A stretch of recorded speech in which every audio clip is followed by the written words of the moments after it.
não há prazer em Deus, e por consequência não deveria haver prazer algum na gente, quando o ímpio, a pessoa má, o perverso, quando o perverso é castigado.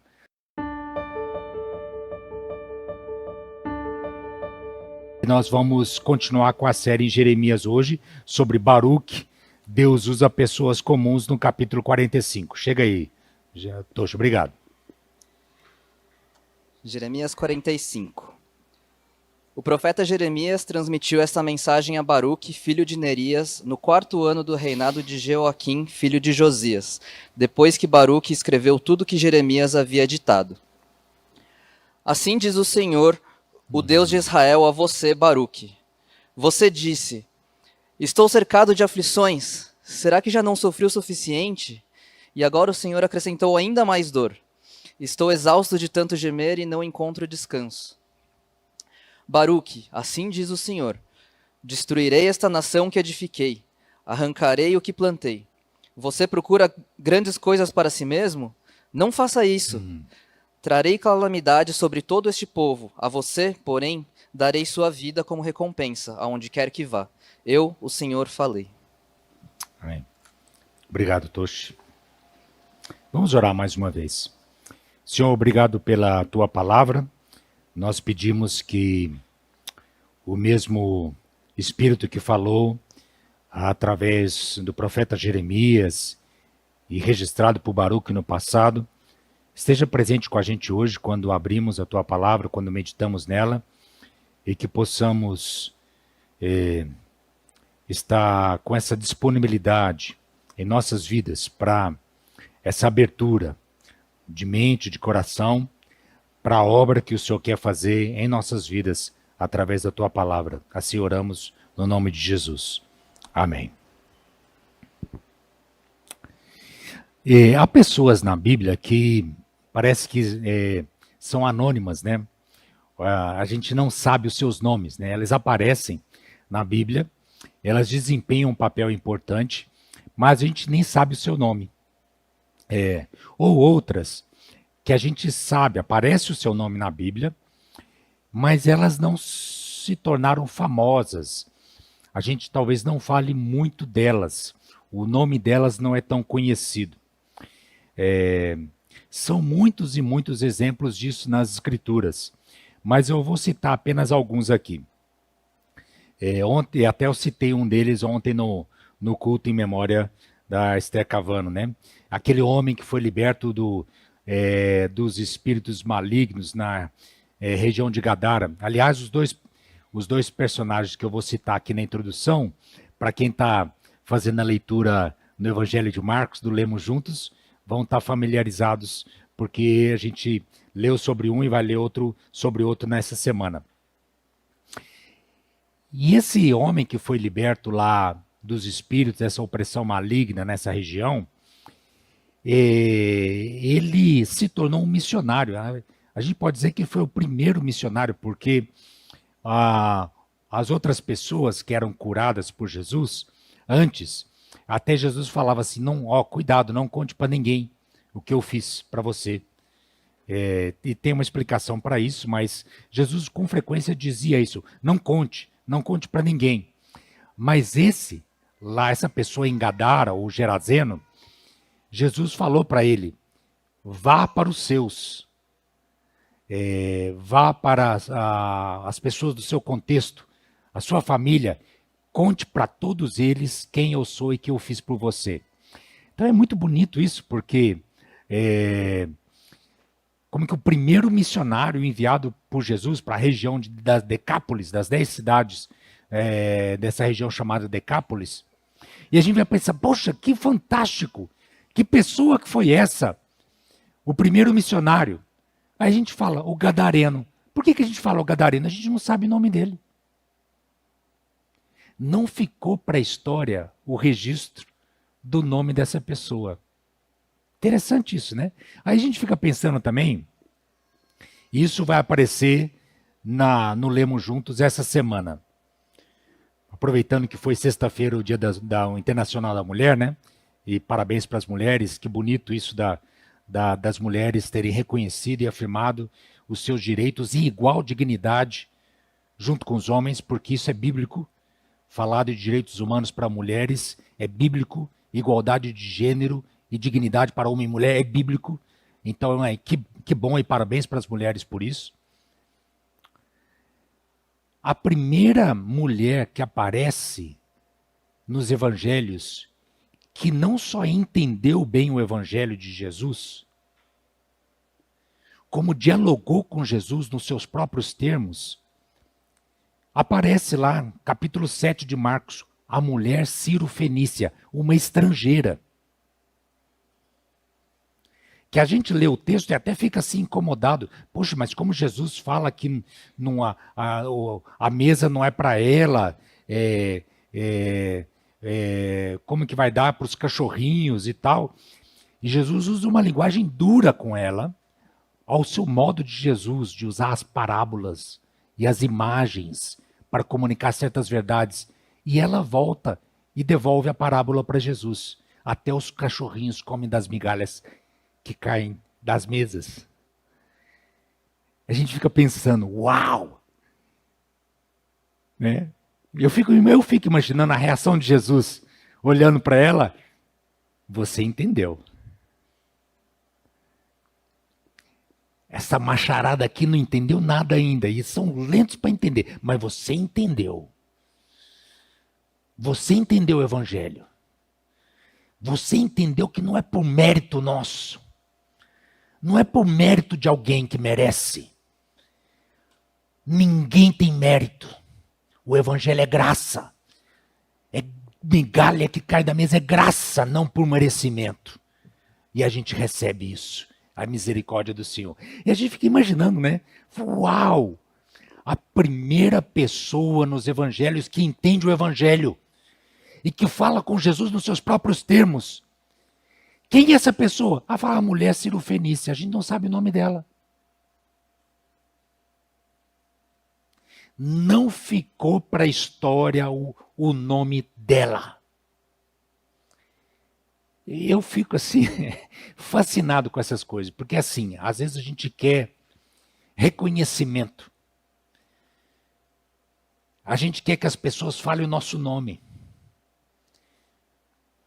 Que o nosso nome fique para a história. E quantas vezes aparece na Bíblia pessoas que fizeram coisas importantes, foram usadas por Deus de maneira significativa e importante, hoje a gente não sabe o nome delas. Tem que se referir a elas com o nome da origem de onde elas vieram, o gadareno, a mulher Ciro-fenícia. Gente, se isso já não nos ensina alguma coisa poderosa, eu fico pensando o que vai ensinar. E aí a gente chega no Baruque.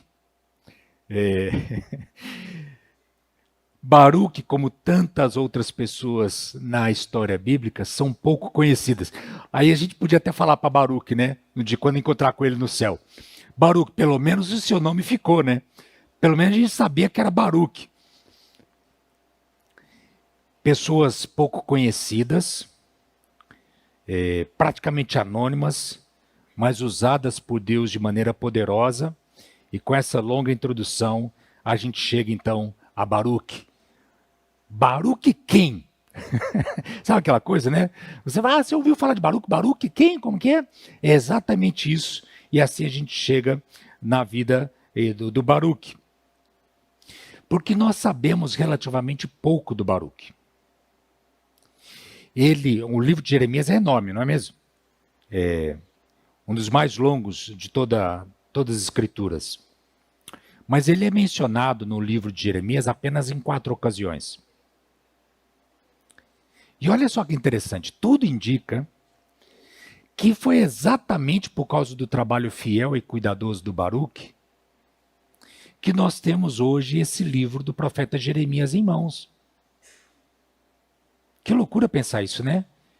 2.600 anos depois, nós estamos aqui na cidade de São Paulo, abrindo o livro do profeta Jeremias, meditando juntos no livro do profeta Jeremias, e a gente pode dizer, nós só podemos estar fazendo isso hoje por causa do trabalho meticuloso, cuidadoso de alguém chamado Baruque.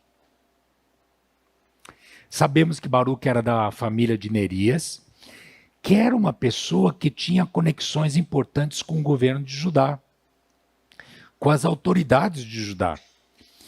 Inclusive, isso nos ajuda a entender como que Baruque parece que tinha acesso a certos espaços de poder, acesso a certas pessoas, acesso a certas reuniões, acesso ao Palácio Real em Jerusalém. Nós, do pouco que sabemos de Baruque, sabemos também que ela era uma pessoa educada. Não estou dizendo educado, possivelmente também era educado, né, polido também. Mas educado, ele teve uma educação formal. Ele era um escriba profissional. Ele sabia ler e escrever. Ele era um profissional escriba, que não era pouca coisa naquela época. Que lhe dava um status por isso, por essa educação formal que ele tinha, por essa formação, por suas habilidades. Inclusive, pensando nisso, a gente já pode dizer que Baruque, então, que tinha um certo status por causa da sua formação, da sua capacitação profissional e do status social que ele tinha, que ele se arriscou. Porque imagine o que significa para alguém na posição de Baruque se associar com um profeta como Jeremias, e a gente acha que já está o tempo suficiente no livro de Jeremias, quem é da comunidade, quem é novo aqui na comunidade, perdão, viu? Porque essa já é a mensagem, acho que de número 37 no Jeremias, né? Mas quem daqui está na comunidade já sabe, esse Jeremias passou por muito perrengue. E passou por muito perrengue porque ele era um profeta impopular.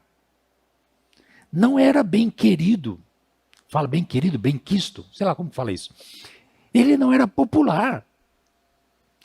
Ele era considerado, inclusive, um traidor da pátria. E Baruque se arrisca bastante colocando-se a serviço de um profeta tão impopular como o profeta Jeremias. E como o livro de Jeremias não está em ordem cronológica, né? Eu vou tentar fazer aqui um rápido resumo dessas 4 ocasiões em que Baruque aparece, para a gente tentar se situar. A primeira ocasião em que ele aparece é no capítulo 36, cronologicamente. Ele já tinha aparecido antes, mas agora eu estou falando cronologicamente, tá bom?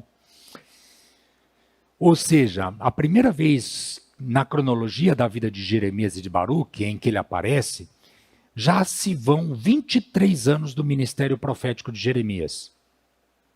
Jeremias já tinha entregado mensagens proféticas por 23 anos, mas Deus pede que Jeremias ponha por escrito todas as profecias e que elas sejam lidas no templo. Aí aparece Baruque. Né? Botar o texto por escrito é comigo mesmo, né? E Baruque se associa com Jeremias para escrever. Jeremias vai ditando na memória do Jeremias de todas aquelas mensagens e o Baruque vai escrevendo. É aquele rolo enorme. E se para nos ajudar, o que seria esse rolo? Possivelmente os 25 primeiros capítulos do livro de Jeremias. Imaginem, o rolão, né? 25 capítulos. E Baruque lá, escreve. Vai lá no templo agora e lê. Ele vai lá no templo e lê. É a história que a gente já passou por essa mensagem aqui na comunidade, que aí levam ele então para o rei Jeoaquim. E vocês lembram o que o rei Joaquim faz com aquele rolo, né? O rei Jeoaquim pega uma faca, começa a cortar o rolo, porque ele não gosta daquilo que ele ouve nas profecias. Ele vai cortando o rolo e jogando página por página, pedaço por pedaço do rolo no fogo e queima o rolo inteirinho. E aí é que o Baruque ainda tem mais um papel nessa história, porque Deus fala para Jeremias, escreve tudo de novo. Aí Baruque, ai meu Deus. Aí Baruque vai lá para escrever tudo de novo, e aí diz que ainda adiciona outras profecias que Deus havia pedido para Baruque registrar naquele livro. Isso é a primeira vez que ele aparece na história. O capítulo 45 que o Toshi leu para a gente hoje é logo depois disso. E é interessante a gente perceber que é logo depois disso. Porque ele ter ido ler o livro de Jeremias publicamente, lembra, um profeta impopular considerado traidor. E esse Baruque agora se associou com ele. Baruque começa a sofrer por causa disso. E a gente percebe algo disso nesse capítulo 45. Baruque também está sofrendo porque entregou a palavra de Deus que Deus tinha entregue através de Jeremias. Possivelmente rejeitado, possivelmente perseguido. Baruque está sofrendo agora por causa disso. Já vamos voltar a isso. E aí, cronologicamente, Baruque apenas volta na história aparecer 17 anos depois. 17 anos depois de capítulo 36 e capítulo 45 que a gente leu hoje, ele aparece. E onde que está isso no livro de Jeremias?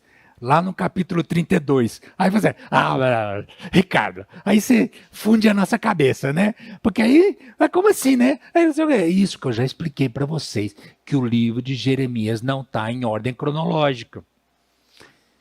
E eu já expliquei para vocês, mas eu repito, é porque para as pessoas naquela época, contar a história cronologicamente não era o mais importante. O mais importante na hora de botar todas aquelas profecias e acontecimentos juntos era os temas que apareciam. E aí colocar lado a lado um tema que se conectava com o outro para a gente entender as ênfases da mensagem que Deus havia entregado para eles. Mas a gente que gosta da cronologia, às vezes fica tentando achar quando que foi cada coisa, e eu estou fazendo isso, desculpa, mas é que eu sei que às vezes é uma curiosidade. 17 anos depois, no capítulo 32, o que acontece com Jeremias? Jeremias está preso no pátio do palácio, desculpa, no pátio da guarda do palácio. Capítulo 32.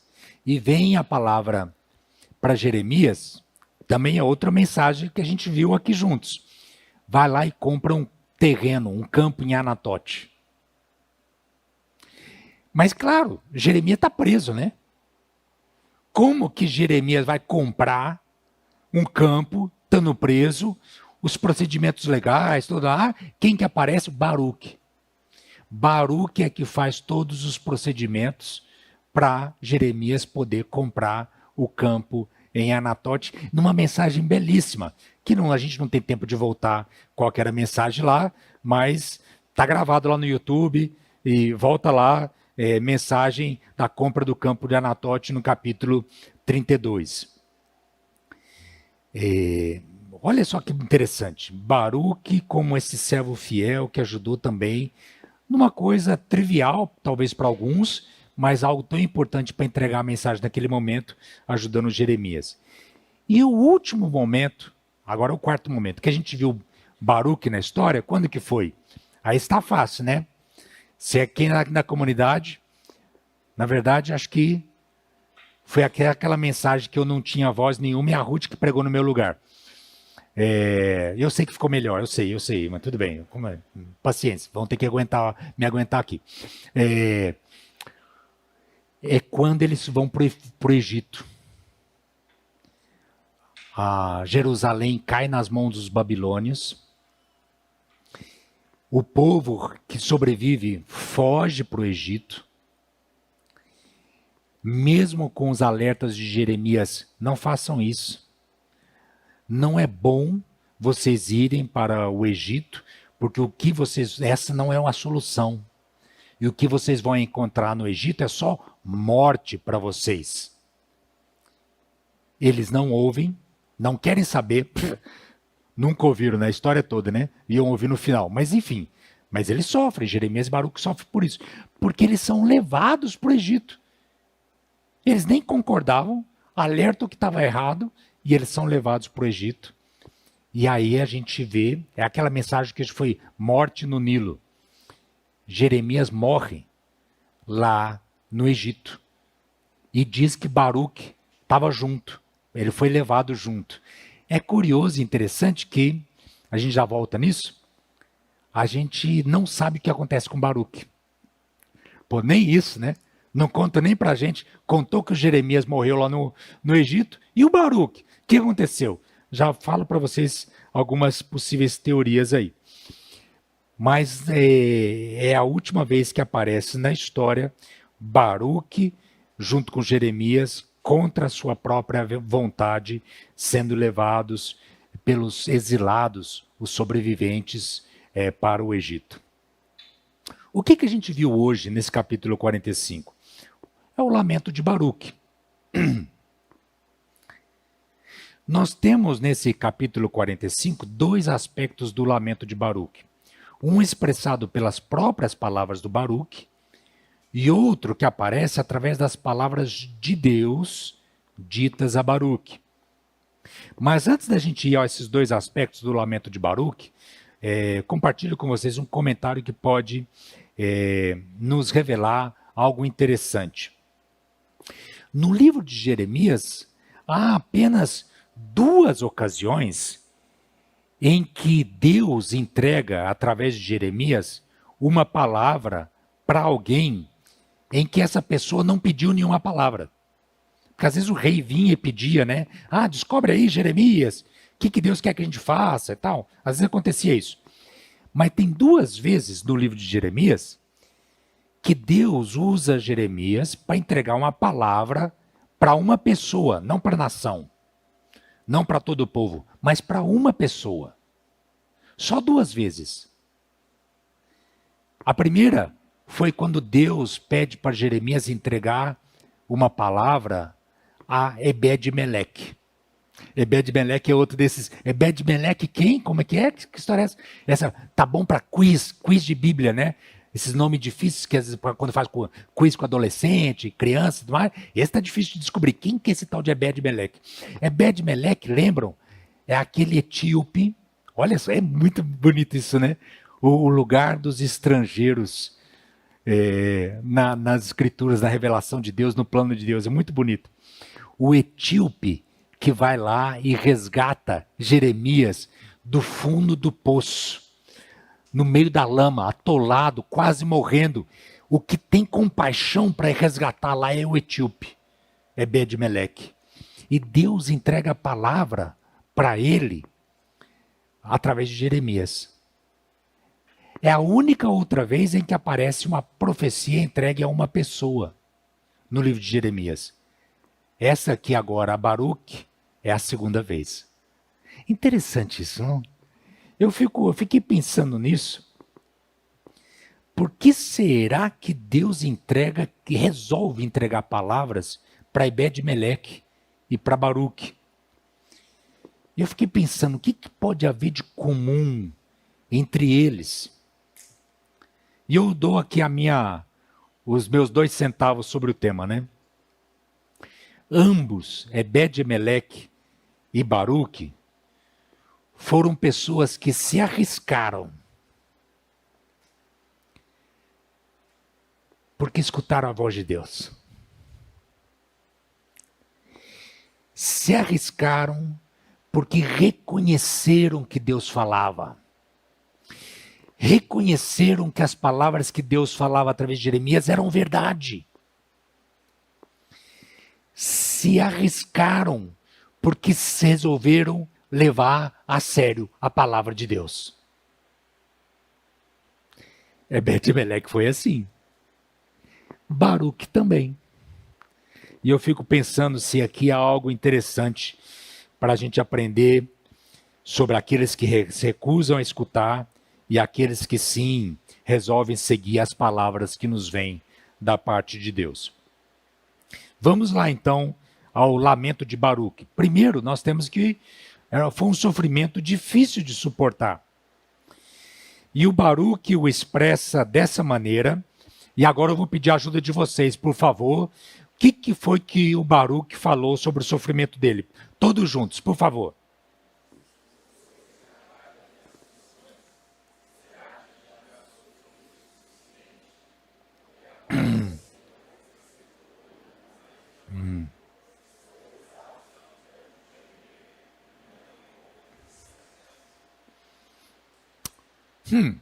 Parecem familiares as palavras do Baruque. Se a gente está lendo e prestando atenção no livro de Jeremias, parecem meio familiares, né? Porque elas são muito parecidas ao sofrimento do próprio Jeremias.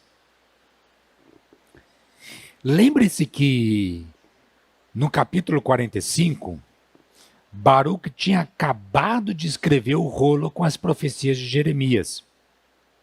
Aquele rolo que foi queimado pelo rei. Né? Todas as palavras de Deus entregues por Jeremias ao longo de 23 anos de ministério profético. Baruque teve que registrar isso, junto com Jeremias, nesse esforço cuidadoso, meticuloso de lembrar. E olha só, eram profecias que falavam da desobediência do povo de Deus. Eram profecias que falavam do juízo de Deus que viria sobre eles, que eles cairiam nas mãos dos babilônios e seriam levados ao exílio. Imagina, tanto para Jeremias como Baruque, não era só história de um povo em algum lugar distante. Eram profecias a respeito deles mesmos, do que ia acontecer com eles. Era algo profundamente pessoal, que envolvia a eles e ao povo deles. Então, para começar, Baruque possivelmente só ao registrar e ter que lembrar, puxa, essas foram as palavras de Deus dos últimos 23 anos e que a gente não prestou atenção. Só aí já tem sofrimento. Como é possível que a gente não tenha prestado atenção nessas palavras? O que está acontecendo com a gente? Por que a gente está trazendo esse sofrimento sobre nós mesmos? É doloroso para Baruque escrever isso. E a gente precisa talvez lembrar disso para se conectar com esse sofrimento do Baruque. Deus os alertava, eles não ouviam, e assim o Senhor lhes anunciava um juízo, um castigo, que eles iriam sofrer, seriam levados ao exílio.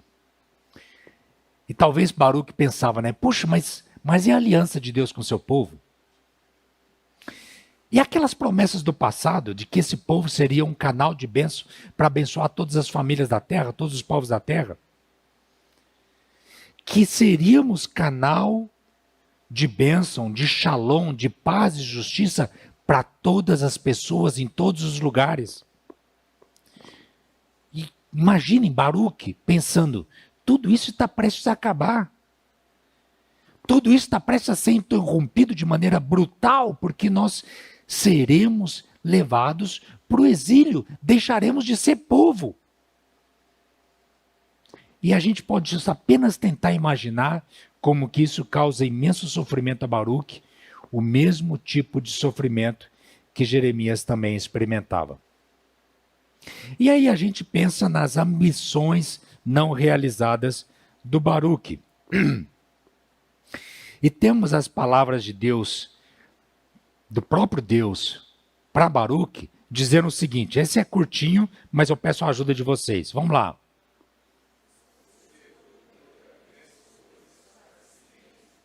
Como é curtinho, pode repetir, por favor.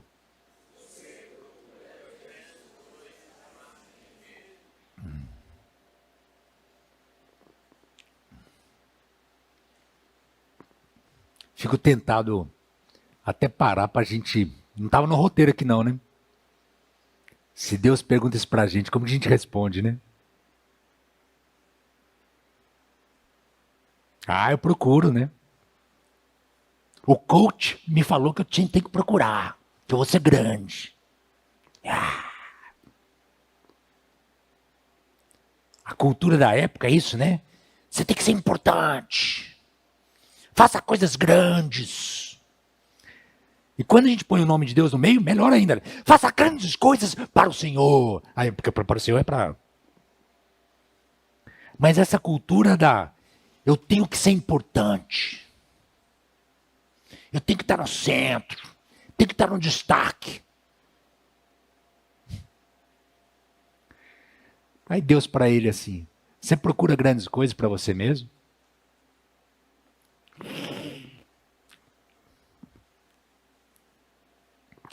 Primeiro nós precisamos dizer o seguinte, nós não sabemos que ambições eram essas de Baruque. Temos que dormir com essa pergunta. Não responderei essa pergunta. Nós não sabemos, essa é a resposta mais honesta. Nós não sabemos porque elas não são claramente apresentadas para a gente no texto. Então, eu reconheço que qualquer coisa que eu disser aqui serão apenas especulações. Vocês gostam de especular? Eu brinco com a Ruth, com a minha mulher, então vou te entregar. Que a Ruth adora especular. Mas será que... E se... Não sei o que. Será que está fazendo... Ruth, não respondo. Não sei. Não tenho nem ideia. Não, mas será que... Não sei. Mas eu entendo, Ruth. Eu entendo que há uma certa atração e poder sedutor na gente especular, né? Mas será que está acontecendo isso? Tal, será, né? Será que fulano está interessado em fulana, né? A gente adora, né? Ficar especulando, imaginando e tal. Então, eu vou ceder, vou fazer, Ruth, vou seguir vou tentar especular um pouco aqui. Porém, reconhecendo a limitação do exercício, vou especular. Será que Baruque estava cansado de ser só um escriba? Só um instrumento a serviço do profeta? O profeta era o outro, não era ele. Ele só registrava. E se ele era uma pessoa piedosa, que cria em Deus, puxa, por que Deus só fala com esse Jeremias? Por que não fala comigo também? Eu estou só que escrever aqui o que Deus fala para ele. Não podia falar também uma coisinha para mim aqui, eu escrevo. Outra possibilidade. Hoje entrei no modo de especulação, né? A família do Baruque era uma família importante. Filho de Nerias. Gente que trabalhava no Palácio Real. Autoridades administrativas de alto rango dentro do reino. E ele é o filho. Vocês sabem alguma coisa sobre como que é pressão familiar? De pai e mãe para filho? Mesmo que pai e mãe não falam, mas o filho sente. Eu preciso ser importante para honrar meu pai e minha mãe. Vocês conhecem alguma coisa disso? Já passou com vocês alguma coisa desse tipo? E a gente até emoldura de um jeito bonito. Não, mas é que eu conquistando isso, vai ser uma honra para os meus pais. Tá vendo? A gente põe até um negócio de jeito bonito. E olha que eu estou aliviando a barra dos pais, estou falando mais dos filhos, nem estou apertando tanto os pais na pressão que vocês, eu, a Ruth, colocamos sobre os nossos filhos. Direta, indireta, até porque as indiretas e as sutis são as mais terríveis, né? Será que Baruque sentia essa pressão? Ou teria então, por causa disso, essa própria ambição? Em algum momento eu também preciso estar nessas altas posições de autoridade. Como meu pai. Como outras pessoas da minha família. Mas me associando com esse Jeremias aqui tá difícil.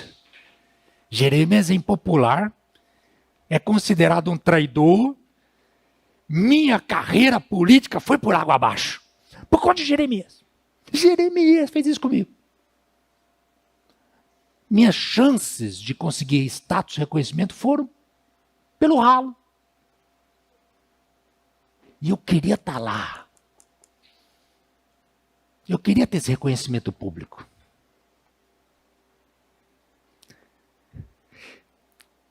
Fecho parênteses especulativo, tá bom? Até porque não dá para saber. Mas eu suspeito nesse exercício que alguma coisa por aí devia acontecer, né? A gente pergunta para Baruque lá depois, no Novo Céu e na Nova Terra. Mas vejamos o que foram as palavras de Deus a Baruque. Primeiro, Deus fala para Baruque do seu próprio sofrimento, do sofrimento do Senhor. A nossa primeira reação com essas primeiras palavras de Deus a Baruque, ela pode ser de surpresa.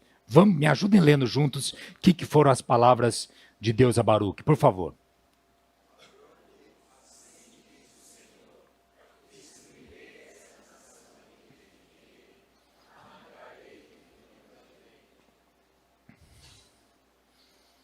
Eu não sei vocês, mas a gente lê e pensa, e o que isso tem a ver com o lamento do Baruque?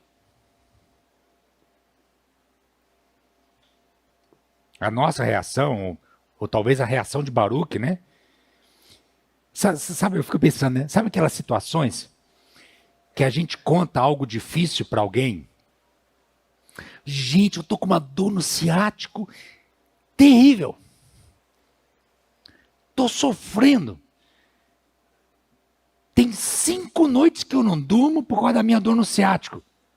Aí você ouve da outra pessoa assim, isso não é nada. Tem 3 anos que eu tenho dor no ciático. Aí você, é mesmo? Já tomei, quantas injeções já tomei por causa disso? E tal, e não sei o que conta isso, sofrimento disso. Já fui em 10 médicos, já fui não sei o que. Aí você fica assim, mas eu só estava falando da minha dorzinha no ciático aqui, dessa semana. Né? E aquela coisa de que parece que a gente entrou numa competição agora de quem está sofrendo mais. Vai ganhar um prêmio, quem contar a história mais triste. Já viram isso acontecer? Se for familiar aí, se acontecer no almoço de domingo agora, né, você dá aquela risadinha, mas fica quieto, não fala nada não. Tá. Mas assim, eu fiquei pensando nisso, né? Porque é surpreendente que parece que Deus está fazendo isso com Baruque. Porque Baruque fala do sofrimento dele e Deus fala, veja o meu sofrimento. Eu parei e fiquei pensando nisso, né? E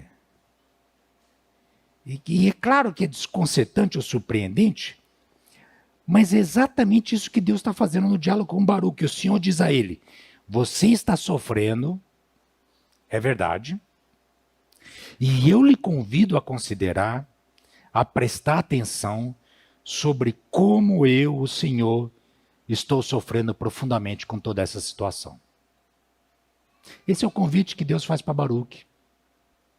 Para que Baruque considere como Deus está sofrendo com tudo que está acontecendo com ele, com Jeremias, com todo o povo.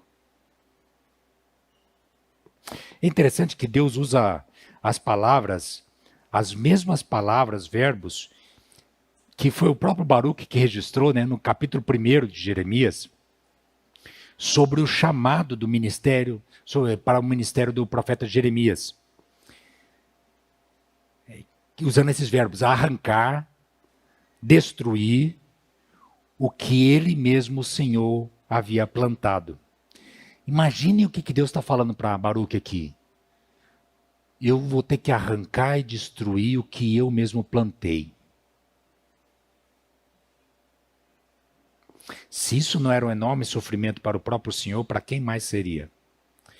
De uma certa maneira, então, Deus convida Baruque a considerar que no seu sofrimento, o sofrimento de Baruque, assim como no sofrimento de Jeremias, o que estava acontecendo com eles é que eles estavam participando. no sofrimento de Deus. Eles estavam experimentando o sofrimento de Deus por causa da maldade, do pecado, da injustiça no mundo. Isso, gente, é poderoso porque traz uma nova dimensão para a gente. Puxa, se eu acho isso uma injustiça e sofro ao ver isso, quando isso acontece comigo, na verdade, eu estou me conectando com Deus, que também sofre ao ver essa injustiça, essa maldade no mundo. Isso traz uma dimensão nova, tremenda para a gente. O próprio sofrimento e tristeza de Deus com toda a injustiça, com toda aquela desobediência, com toda aquela destruição.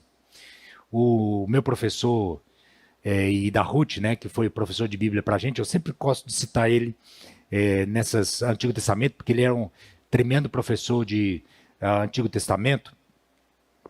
E ele diz o seguinte: a ira de Deus vem à custa da dor de Deus.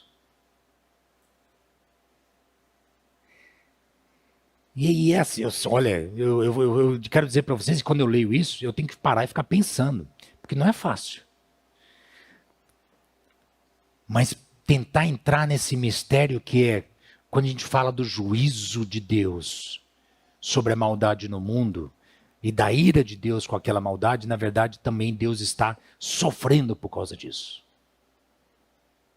E a gente entra numa dimensão do caráter, do coração de Deus nova, surpreendente, que nos ajuda a conhecer mais o Deus das Escrituras.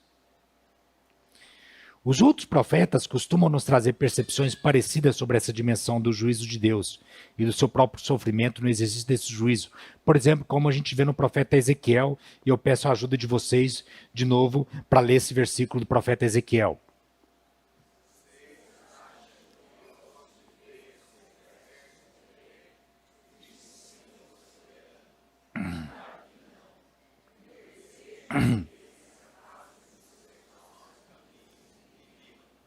Inclusive, essa é uma ideia que se repete no profeta Ezequiel. Tá bom, é que é um livro meio comprido, né? Mas quando acaba Jeremias, que acaba esse ano, quem sabe a gente até explora Ezequiel, né? Vamos ver, vamos ver.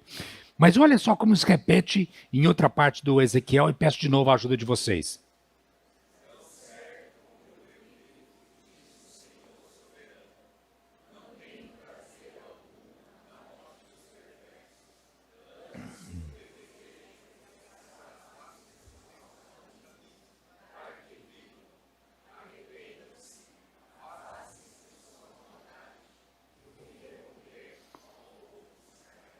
Arrependa-se para que tenham vida.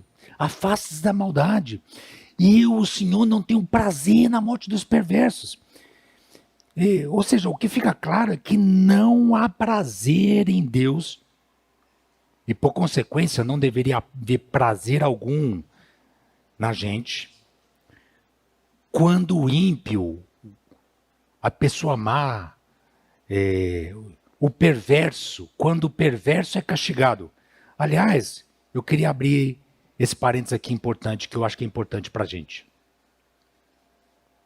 Quando a gente vibra,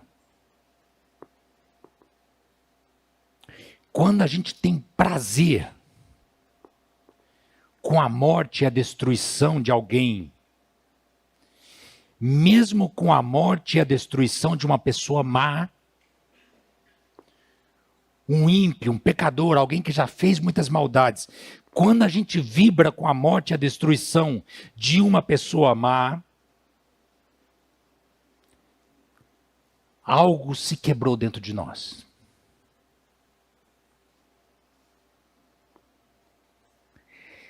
Perdemos algo da nossa humanidade. Dessa humanidade criada à imagem e semelhança de Deus, tanto como essa pessoa.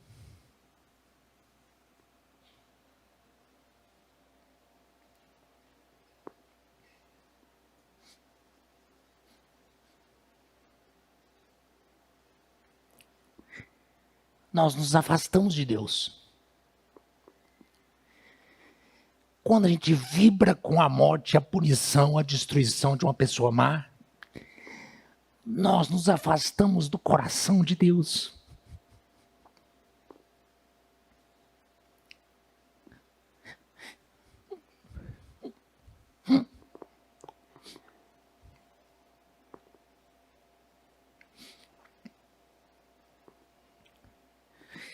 Porque Deus, na verdade, ele chora.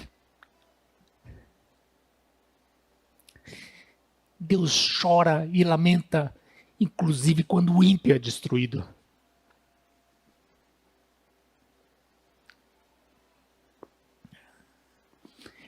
É muito para a gente pensar sobre isso, sobre o caráter e o coração de Deus, não é mesmo? E que confronta a gente. E que tem que fazer com que a gente se arrependa e muda a nossa atitude, o nosso coração. Agora, Deus também repreende as suas ambições. Voltemos ao que o Senhor falou sobre as ambições do Baruque, e eu vou pedir a ajuda de vocês de novo, para ler aí agora a segunda parte. Por favor.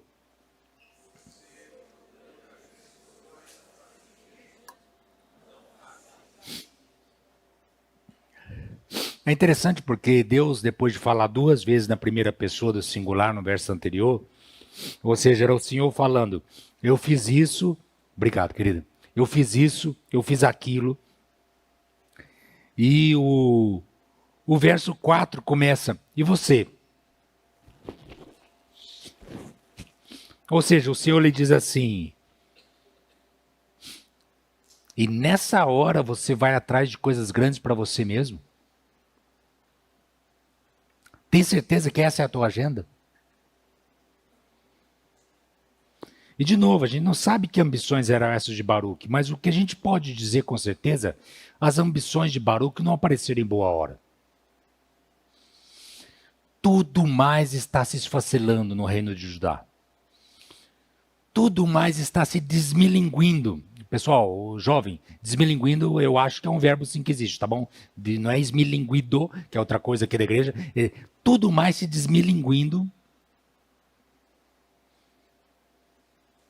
E o Baruque estaria preocupado com o que ele pode conseguir para ele mesmo. E Deus lhe diz um bem claro, não faça isso. Não faça isso. E de novo eu faço referência ao professor Chris Wright aqui, e essa parte eu mesmo leio. Não há nada de errado com ambição, é claro. Quando se trata de uma ambição piedosa, alinhada com a vontade de Deus. Mas embora o desejo de progresso pessoal por razões egoístas será algo menos importante em qualquer momento, há ocasiões em que ele não é apenas inadequado, mas absurdamente fútil.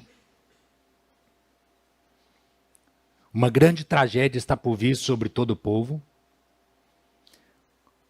Com certeza não era o lugar nem a hora para ambições pessoais, quaisquer que fossem essas ambições de Baruque. Isso talvez possa nos ensinar muito sobre esse contraste entre um lado, a busca do bem comum, do bem comunitário, e muitas vezes, do outro lado, o perigo das ambições extremamente individualistas e egoístas. Eu poderia dar muitos exemplos sobre essa atitude, mas eu vou dar apenas um agora que me ocorreu quando estava meditando nesse texto. Queridos, eu fico chocado. E na nossa posição como pastor, às vezes a gente ouve essas coisas com mais frequência do que vocês imaginam. Quando pessoas traem o compromisso do casamento, da fidelidade em amor um ao outro, e buscam justificar suas traições e suas deslealdades com um tipo de argumento assim, eu assumi um compromisso com a minha felicidade.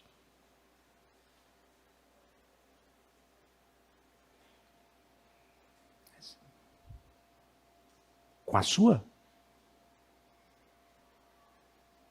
E o seu cônjuge?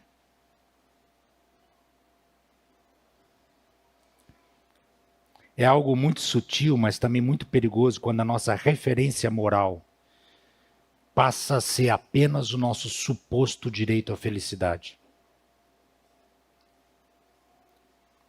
O que muitas vezes, na verdade, é uma fantasia não realizável. Mas a pessoa, quando vai descobrir isso, descobre tarde demais. Já tendo ferido muita gente no caminho. O meu ponto aqui é que o meu interesse, o meu desejo, acima de qualquer outra consideração, é algo muito perigoso. Baruque aqui foi duramente repreendido. Não faça isso. Mas também é bom que a palavra final de Deus a ele é uma palavra que lhe promete vida. E o último ponto é esse. Deus resgata a sua vida. No final, as palavras de Deus a Baruque são de promessa de vida. E que bonito isso. Por favor, me ajudem com essas palavras de Deus a Baruque.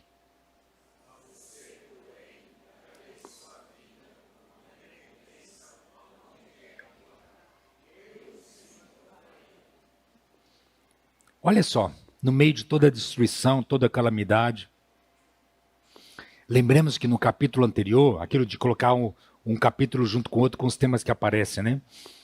O alerta foi para todos aqueles que fugiram no Egito atrás de uma falsa solução. Na verdade, eles iam encontrar no Egito a morte.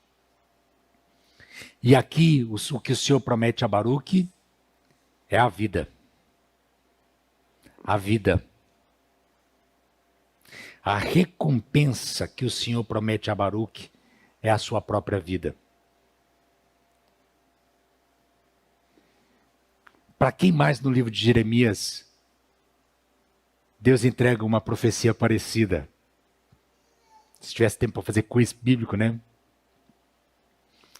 Tá fácil porque o nome dele já apareceu na mensagem hoje. Deus fez a mesma promessa a Ebed-Meleque, o etíope. Que o Senhor o guardaria, o protegeria, lhe preservaria a vida.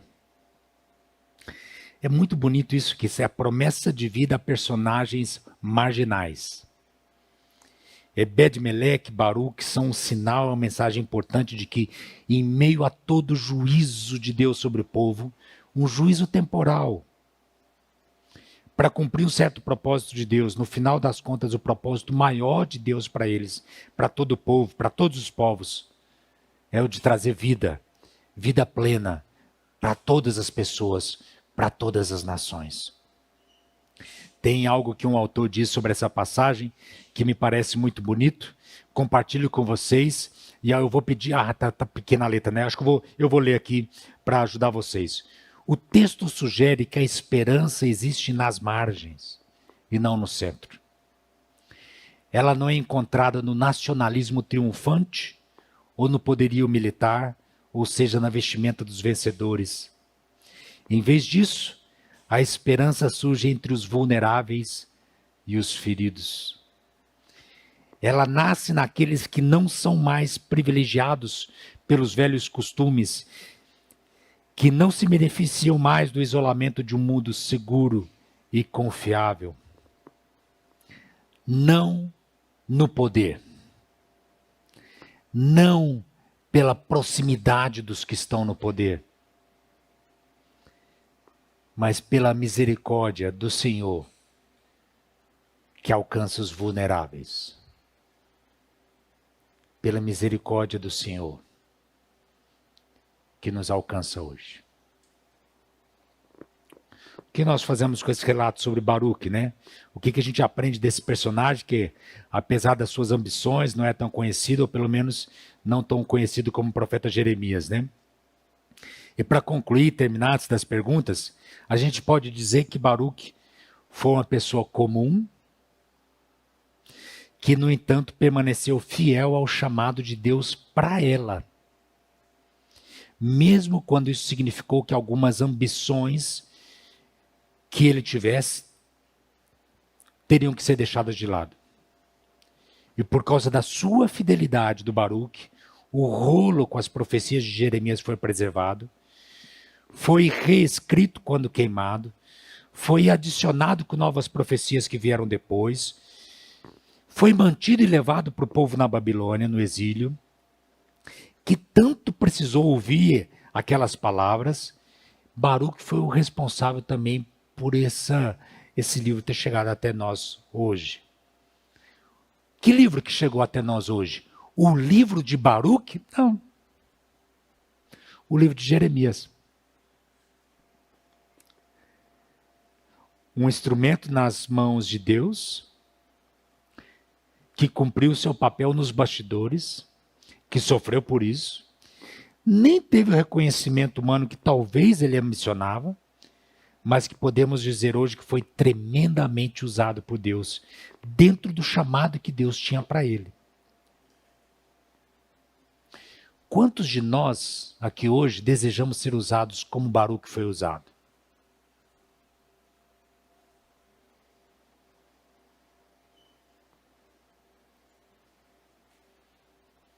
Não para estar em evidência. Não para estar em destaque. Não para as pessoas quererem escrever uma biografia a nosso respeito. Eu não sei se a gente quer estar no lugar dele ou ser como ele. Mas com certeza nós aprendemos com a sua vida que Deus usa pessoas comuns como ele para cumprir, aí sim, os grandes propósitos de Deus, os grandes desígnios de Deus na história de redenção de todos os povos, em todos os lugares. Deus usou a Baruque. Deus quer usar você e a mim também hoje. Que perguntas que a gente pode estar pensando nessa semana? Eu trago duas para vocês. A primeira é: como que o sofrimento de Deus me consola ou me ajuda? Talvez me ajudando a colocar na perspectiva correta as coisas, né? Me ajuda a colocar o meu próprio sofrimento na perspectiva correta. Como refletir e meditar sobre o sofrimento de Deus pode nos ajudar nessa situação. E a segunda pergunta é: onde e como a minha vida, os meus dons, ambições se conectam com os propósitos de redenção de Deus para toda a humanidade? Como que a gente participa da obra de Deus, da agenda de Deus, em missão de reconciliação de todas as coisas, todas as pessoas em Cristo Jesus, aqui em São Paulo, perto e longe, em todos os lugares. Que Deus nos abençoe.